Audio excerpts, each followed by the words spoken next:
adorable young ladies getting laid out by an ugly tramp is a rare sight.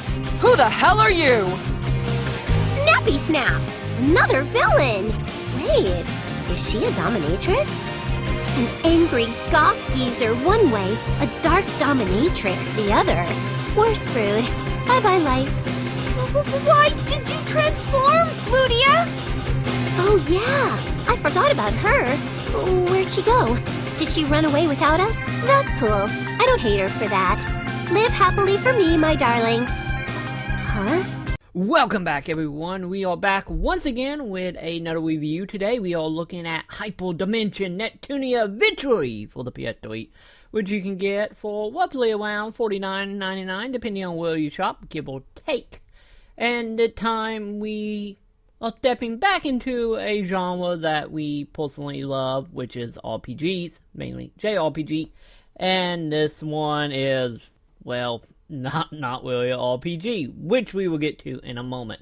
But the story of Hyperdimension Victory is, of course, you play as Neptune, which in return try to catch everyone up on what had happened in the pack game fairly quickly, and why is it half-naked women running around named after a video game console, or more so company in general, mainly Sega, Sony, Microsoft, and Nintendo.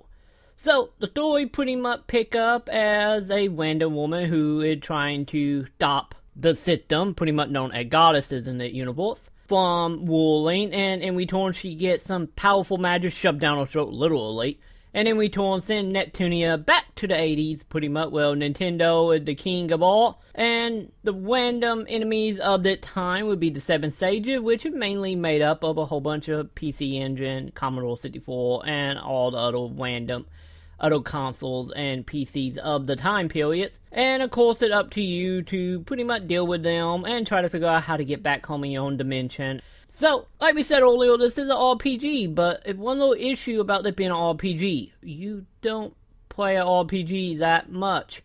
In the first 7 hours alone, we only experience around about maybe 40 minutes of actual RPG. But after the fourth chapter, it do open up a little bit more and become a little more RPG light, I guess we should say.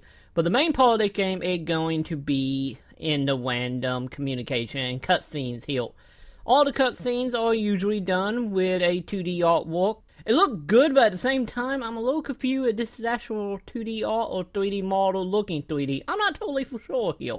But most of the cutscenes are usually made up of each character just kind of sitting there staring at you talking. The downside here is the writing is quite witty every now and again, with a couple of jokes that might get lost in translation.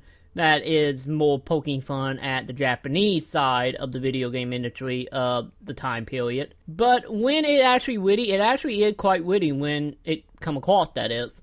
So the writing is sometimes all over the place, but not horrible. The voice acting is the same old normal routine of most games that seem to be published by NIS, which is extremely witty and over the top to the point of being horrible if you knew they wasn't trying to be witty, and this is what they are going for. You think I'm cute?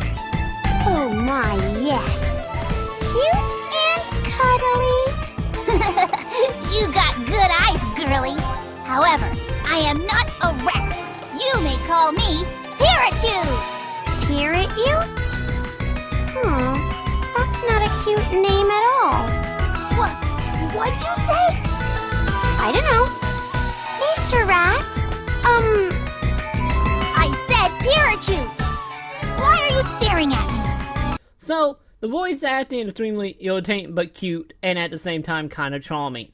But sadly, you just don't have a lot of the voice acting. The voice acting, it kind of scatter all over the place, and in many cases, in the cutscene, you are sitting around for 40 minutes to an hour, if not longer, just reading plain text, when it seemed like we will have 5 minutes of voices, and then another half hour of reading. Which in return is a little sad, since it kind of pulled away from the RPG side of it, and if you're not a fan of anime tropes, or making jokes that you may or may not get depending on the translation, it kind of let down overall on that end without you falling into a certain demographic. And as for all the anime tropes, there is plenty. We got the big boobs, we got the transformation, we got the panty shots, we got the tiny women, the peppy women, the sad women. Pretty much all the random anime tropes that you expect from any type of anime of the type of genre, I guess you could say. But on the RPG front, it's more a tactical style RPG, mainly made up of when you start a battle. You, of course, have a 3D area that you can move around fairly freely, but it is turn-based though, so most of the time your weapon will have different grids on how far it can actually hit, and you are mainly made up of running around in this area trying to line up your attacks so you can hit multiple enemies at once. But the issue here is it takes a little kind of figuring around how to do it, because it's not the most cool thing, and the control trying to line up attacks are not the most easiest. So it can get extremely frustrating and just plain clunky at best. But outside of the actual combat, you of course got your normal routine of leveling and changing weapon, outfits, and so forth to make your character better outside of leveling. So that stuff actually worked pretty good, since you actually can change the appearance of your character whenever you are running around with weapons and outfits and whatnot. And of course you can also make weapons and potions and all the other random knickknacks, of course, by collecting items from Monster Drop to craft the items. Or you can just straight up buy them if you see fit, but they are extremely expensive and in return make you grind a lot, so you don't really make a lot of money overall. Hell, most of the time you're going to be made up of grinding anyway when you are in the RPG, because mainly after Chapter 1, the game gets quite difficult, and in return bet you to do a lot of grinding, but you don't really get enough ability to really do anything. So you are expected to spend dozens upon dozens of hours fighting low-level monsters just to get strong enough to defeat a boss very early on, and any continuing through the rest of the game.